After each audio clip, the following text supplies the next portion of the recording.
All right, so we'll kick this call off, and I think this is going to be really informative. Just to kind of, this will be going out to partners that are in our Practice Builder program and also working with us in other capacities in the security space. But just to kind of give you guys a tee up the two guys that are going to be doing the bulk of the talking, Josh Harp and Brett Scott. They're both ethical hackers. They're in the trenches every day. They do projects with our government, things that they can't even talk about. But know that these guys are actually in the trenches every day doing what they do. And I'd like to kick this off just to ask them a few questions and kind of pick their brain on what's really happening from a hacker perspective. And I'll try and turn off that alarm in the future calls so that we're not hearing beeps as people are joining.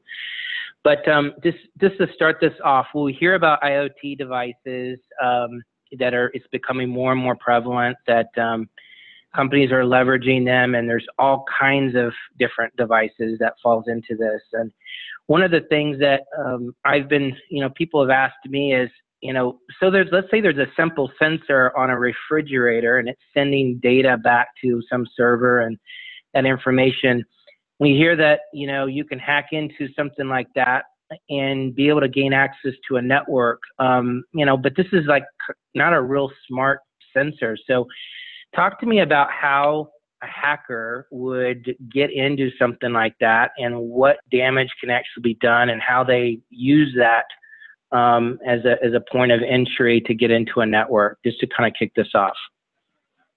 Yeah, absolutely. So for one, from a hacker perspective, anything IoT is going to have lower overall security.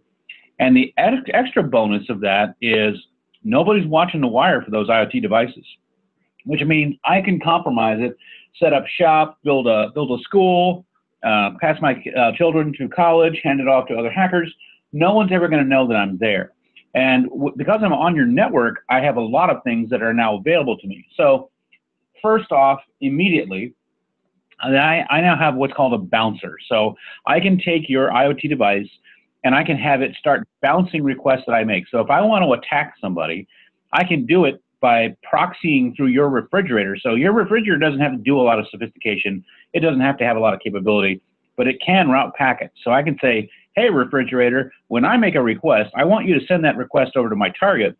And the target will see that it's the refrigerator that's doing the attack, not me, because that's the thing that's bouncing through. So when they look back up the wire, they see your refrigerator, not me, the bad guy doing that stuff. So a bouncer, easy, fast, simple. No one's ever going to detect it. So I essentially have a bouncer for life now. And of course, if I get caught, then the authorities come visit you and say, why is your refrigerator malicious to the Pentagon? So it's beautiful. And so that's step number one. Step number two, I'm on your network, which means I can sniff and see anything that you are doing on your network. I can use that same thing to proxy to hit other targets. So let's just say that I hack your laptop and your corporate security department calls up and says, hey, something on your network compromised your computer and stole some files. Well, if anybody can do an investigation, when they do that investigation, they're going to find out it was the refrigerator that did it. Well, of course, there's no place to go from there. Nobody has any idea what happened. So then I can steal information from your network on your systems, passwords, files, other critical bits of information about your children, information about your medical conditions. I can take all kinds of personal data. I can find your bank credentials. I can proxy and understand and steal the cookies between you and your financial institutions. So by having a toehold on your network, then I think I am in a beautiful spot. And again, going back to the whole you'll never catch me, and even if you caught me, you can't stop me, there is no antivirus for refrigerators. So even if you know it's a refrigerator that's doing it, there's nothing you can do except disconnect your refrigerator. And more often than not, you can't even do that. So there are flaws in some of the processors that are built that even if the thing is turned off, I can still talk through its network. The network still works. So because of that, I'm able to embed myself on your network. No virus scanner is going to catch it. And unless you have an incredible amount of sophistication, you're never even going to know where it's coming from. It's just going to be this plaguing, nagging problem that you're just like, I don't know, I keep doing stuff and something's compromised, but I can't figure out what it is. So those are the two like biggest high yield things. So I can use you as a bouncer. I can use surveillance and capture. I could use denial of service. So let's just say I just don't like you, right? I'm like, hey, I don't like the way, I don't like your car. I don't like your kid. I can use your refrigerator to flood your network so that nothing on your network talks or works with anything else on the network, and that includes the outside world. So I essentially can turn your refrigerator into the thing that denies your internet access and denies your network. You can't even print because your computer can't send the stuff to the printer. So I can essentially remove and revoke your internet privileges by using your refrigerator as the attacker and doing a denial of service. And then finally, spoofing credentials, capturing, doing fake activity. So, for example, if I have access to your network, I could actually do what's called a man-in-the-middle attack. So we have technology that allows us to say, whatever this computer asks for, you're going to be the one that fields it. Go to the thing that they're asking for and bring it back, and then hand it off to them. And so what that means is, let's say you go to Facebook. Well, to you, Facebook loads. But to us, the hackers, it's loading through my access on your refrigerator. And because of that, I see your credentials. I gain access to all the stuff that's there. And I am now able to gain access to everything you have access to.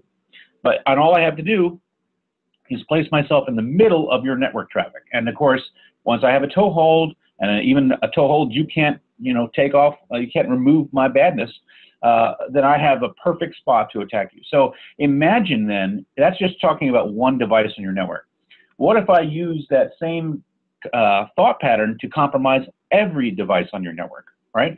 So not only do I have your refrigerator, but I've got your TiVo, and I've got your garage door opener, and I've got your coffee maker, and I've got all these devices. And I know that some of you folks are saying, none of these things have huge processors. They're barely capable of making coffee, let alone doing all the stuff that you're talking about. The fact is, though, all of them I can ambiently collect and gather and make a supercomputer out of all of those devices. So I can take whatever processing they do have, and I can unite it all together into one cohesive system that allows me to do all the stuff that I need to do, even though it's comprised of parts that individually would have a struggling time executing the things that I want to get done. So I can simply zombie all the IoT devices on your network, use that to compromise your computers on your network, and then now I just have a giant, robust computing platform that was donated by you for having bad security. Interesting. Josh, do you have anything to add to this? Yeah, one of the things I would like to add would be malware that was most recently discovered in May of this year called VPN Filter. And so when we talk about refrigerators and we talk about microwaves and we talk about home connected devices that are IoT, sometimes it doesn't directly translate to a business because, let's face it, tech data, we're not going to purchase an IoT refrigerator and potentially put it in the lounge. That would be cool and would be awesome, and I'd have fun with that. But it's not something that's going to happen yet in the enterprise. One of the things small businesses have is they have devices or routers that have either been potentially purchased through Best Buy, whether that be Netgear brand, Linksys-based brands, and things of that nature and sort. And what VPN Filter was it was malware that compromised these connected devices, around 500,000 of them. And when Brett was talking about man-in-the-middle based attacks, or MITM, one of the processes in the execution of this malware was to install modules that were capable of sniffing the wire and either pulling out people's credentials or doing at what's called SSL downgrade based attacks. And so what they were doing is they were taking versions of SSL that were susceptible to a downgrade based attack and making it less secure so that it was easily available to them to now decipher potentially encoded or encrypted credentials. So think about it this way, right? We all have routers that we've potentially bought from Best Buy or Fry's Electronics or somewhere else. How often do we check to make sure that our routers at home or our routers in our small businesses are actually up to date and have the latest firmware applied and patched to them. Those who are technologically savvy might say, well, I check every month. Well, even in checking every month, right, you're still could be potentially behind because of the amount of time it takes for adversaries or just different hacking groups to potentially weaponize these vulnerabilities, because the turnaround time for those who are doing this every single day and who make money off of it is much quicker than those who aren't. So VPN Filter is a malware that I mentioned. That would be the most recent event that I could think of in my memory in relation to connected devices and IoT, where we saw on a mass scale how much that was impacting just users at home and even people within the enterprise, because it was also based on, I think it was European MikroTik routers, which were coming from the ISPs to certain businesses, right? So that's what I would have to add to that. Okay. Yeah, that's really helpful. So we hear that hackers a lot of times are in a network for 6 months or more. You know, the average is 6 months before they're even detected that someone is there. So when we hear that statement, talk to me a little bit about how a hacker operates, in the sense that if they're undetected and they're on that network for that amount of time, are they figuring out a way in and then they are navigating the network? Talk to me a little bit about that to get to the real data that they're really trying to get at. And then leaving after a couple of hours, but they have this kind of back door, this way in, and each day they're kind of checking in and navigating? Or are they connected in and they're staying in there and they've got bots and different things trying to gather information? Talk to me a little bit about what happens when you actually get into the network. So Josh, you want to lead off on that one? Yeah. So let me see how to phrase this and put it. So as an attacker, when they're externally mapping out what your vulnerabilities might be, and they find a vulnerability that could result in gaining and retaining access to your environment, they will take advantage of that vulnerability, meaning they'll exploit it.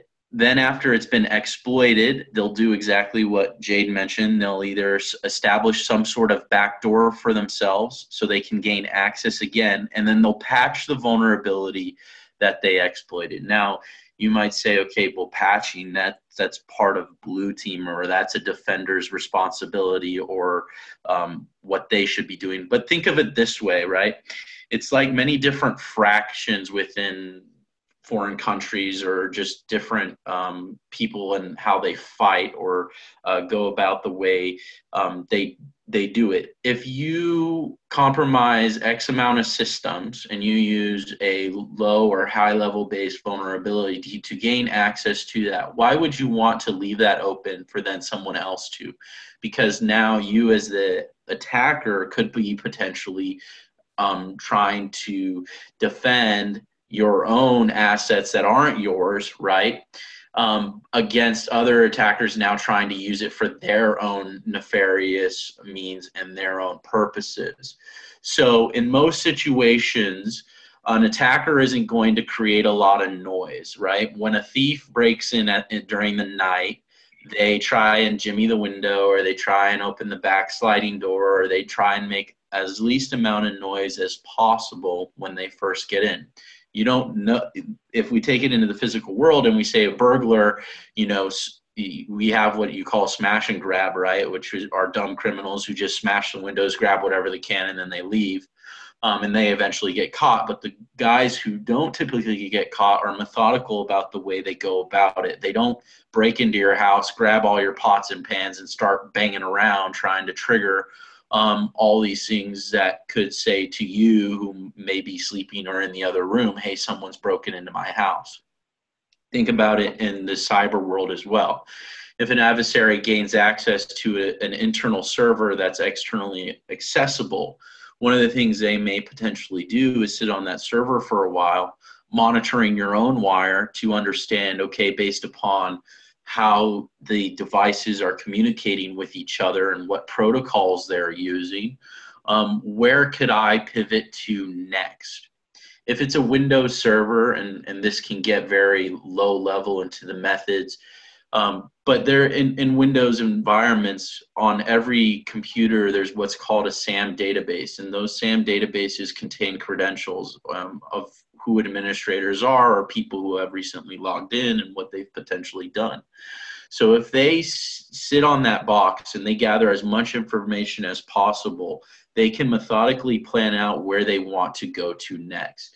If you think about it as tracing your steps back, right? When someone finds a hidden treasure or a hidden treasure has been buried, you're trying to now trace back the steps. Think about it as an IT admin in his own environment, right? The adversary, if they're smart and they want to be methodical and they're actually working to either exfiltrate sensitive data, create espionage, whatever it might be, they're going to come in, they're going to understand your environment potentially better than you, and then when it has been a good time to now execute upon what's going on, they're going to do that. So think about the holidays for us, right? A lot of adversaries, we may take breaks during the holidays. Our admins and our security personnel may, take a break. Sometimes when you have 24/7, 365 monitoring, they're not taking a break, but sometimes SOC analysts can become lazy and start to, knock things as either false positives, or things can just slip by based upon what's going on. So they may start to understand your own schedules and when people are there and what's going on, then to now map out when they want to, take that a step further and go beyond the initial foothold that they got. Yeah, adding to that, very, very good points. Basically, once they've broken in, they now are sitting in your living room. And since it takes you 6 months to even notice that they're there, they have the opportunity to observe your family life and understand how you do things, what are the dynamics, who likes whom, what resources does everybody have, like when is it allowance day, right? All of those things they can observe. And of course, for their criminal activity, all of that data is now they're able to use against you in a more specific way. So for example, oftentimes companies will get breached at the lower levels, and then they will use the breach at the lower level to pivot and send stuff to the higher level folks. So eventually what ends up happening is it looks like your CEO sent from their own email account a directive to transfer a whole bunch of money to this outside entity, and that's called the BEC scam, Bravo Echo Charlie, BEC scam. And that is the largest amount of theft going on, according to the FBI, in the United States. So they break into your network, they pivot off of that, they observe what's going on, and then they start to pretend and like they are the people that they are observing. And so that is, if you put it in the real world, if you woke up one day, walked into your kitchen, and there's somebody there that's not supposed to be there, you're like, hey, what are you doing here? And the guy's like, I've been here for 6 months. I'm getting mail here. What are you talking about, right? So this is the problem with our cybersecurity. We have to find these threats, deal with them more quickly. Otherwise, they can use all the observational things that they can do to us during the time we don't detect them against us now and in the future. Are they able to determine if let's say a company has a SOC, maybe they're outsourcing it, or they've got a SIM solution? Is there any way of detecting that, or is it just they're going blind? They just hope that there's nothing like that monitoring what's going on? More often than not, they'll be able to detect it. Yeah, more often than not, any attacker who doesn't assume that there are security measures in place and just tries to hit it all, from a defensive side of the things, that's being loud. And you could say, well, then, people start adding things to blacklists and try to make solutions in blocking whole IP address spaces and all of that, which one could debate whether or not that's the appropriate response or action to take. But in most circumstances, to answer the first part of your question, whether or not you could determine someone has a SIM solution in place, You more often you can. That's through packet monitoring, seeing if servers are sending certain types of syslog data back to a central server. And that is because usually those agents are on the systems. We all have an antivirus running on our system, right? And we can see that it is running and it's happening. Sometimes and this is what's part of the process, right? You may have a group of attackers who call into your employees, impersonating IT professionals, and ask them, "Hey, is your antivirus running? We haven't been able to scan your system for any threats recently." "Oh yeah, my antivirus is running. I see the shield in the bottom right-hand corner," and they can get you talking, and they can do that in passive types of enumeration by just calling in and speaking with, different people who could be susceptible to those forms of social engineering attacks, and figure out what types of security solutions they have in place and have deployed within their environment. There are passive-based monitoring solutions that can be deployed, and it's harder to fingerprint exactly what they are. But for the most part, all solutions that are related to security are not necessarily noisy, but they're based upon logging. They're based upon what logs and what's being triggered within the system, and then it's reporting it up to a system, which then is creating alerts and doing that correlation engine and all of that to then determine what's going on and what's happening. So since for the most part all SIMs are log based, where are logs generated? Logs are generated on the host. So since logs are generated on the host, you can definitely assume there is a way for them to map out where are those logs then going. But also importantly, more often than not, companies don't do a comprehensive solution to their security problems, so they'll pick and choose. So as an attacker, I'm going to love seeing the SIM device because I'm going to say, okay, what's pointing at this device? What's talking to it? So I can sniff your network passively and say, whenever something talks to this IP address, which is their SIM, let me know what that is and where it is.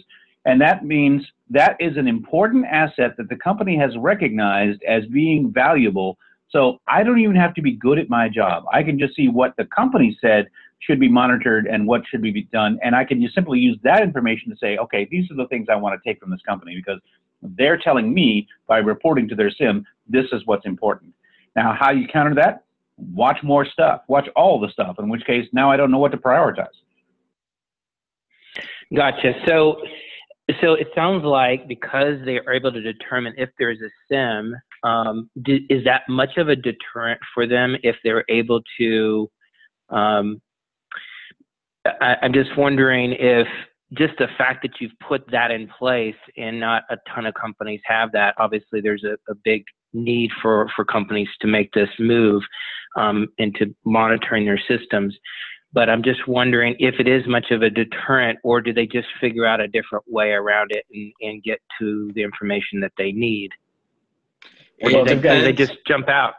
It depends. It depends upon who the attackers are and if they're going to be persistent or not. Because if you're going to say, okay, if we're going to put hacktivists, right? So people who are hacking for a political cause, let's say, or we're going to say threat actors in the form of APTs, advanced persistent threats, that are a lot of the times government funded and government sponsored.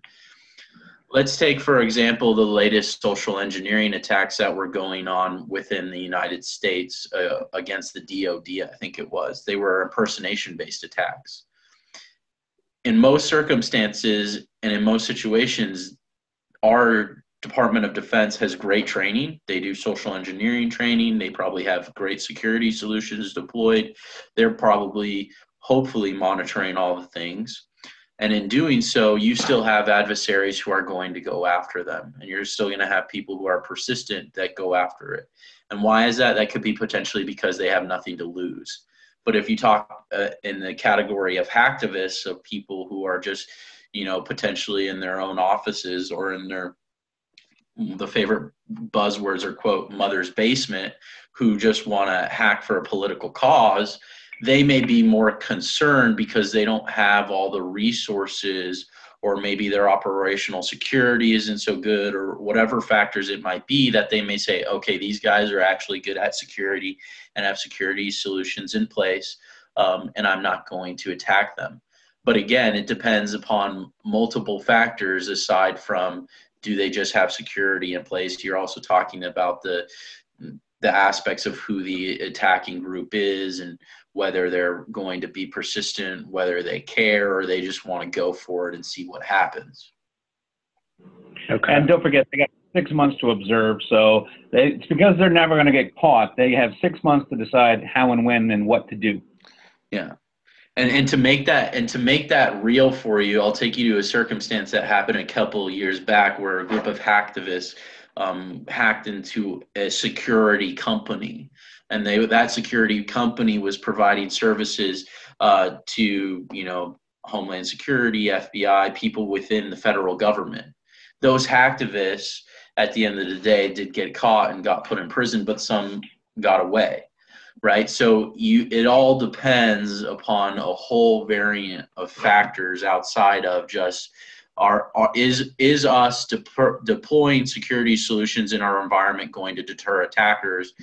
In my opinion, no, it's not, because they could still try and get in a different way or in a different method that your security solutions or policy or things like that don't cover. A lot of the times, your own security policy could be used against you, or like your policy of having, if you have a policy of having to put when you're out of the office, right? And you're the offensive attacker, and you have a list of email addresses for all the employees, and you just send out a mass inquiry email, and you get 5 emails back telling you who's out of the office. That's reconnaissance. That's information to tell you those 5 people are either away from their desk, not monitoring email, and basically not paying attention. And I can now leverage or use their accounts to potentially create lockouts, call into the help desk, socially engineer, potentially get their account reset, and then do, as what Brett talked about, those BSE types of attacks, and try and now impersonate and get more information that way. So, yeah, there's many different aspects, and I understand that can sound pessimistic. There is a lot you can do, but never assume just because you've implemented security solutions and you have a solid security policy that an attacker is going to be like, I'm not going to attack them.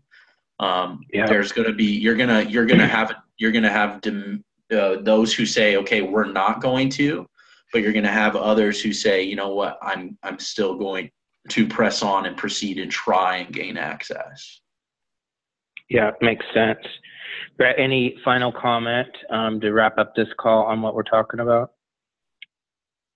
So ultimately, you don't want to do things in half, right? So if you were going to war and everybody was playing with swords, right, you wouldn't go to an armorer and say, yeah, I need armor, but only for the left side of my body, because you know what, I can't afford a full suit of armor. What you need to do is you need to come up with a solution that allows you to protect your systems holistically. That doesn't mean you have to spend a ton of money. It does mean you have to do things intelligently. And the way that you do things intelligently is you work with people that know how to do this stuff. So get the assessments done, have other folks help you understand where you are, and then get you from where you are to the place that you need to be to have a more full suit of armor. Makes sense. Thank you guys so much. This was really good. And I just encourage everyone that's on the call to submit questions and ideas for the next call. And I will get those over to Brett and Josh, and we'll, in preparation for the call in 30 days from now. So thanks again. Appreciate it. And we'll close this call out.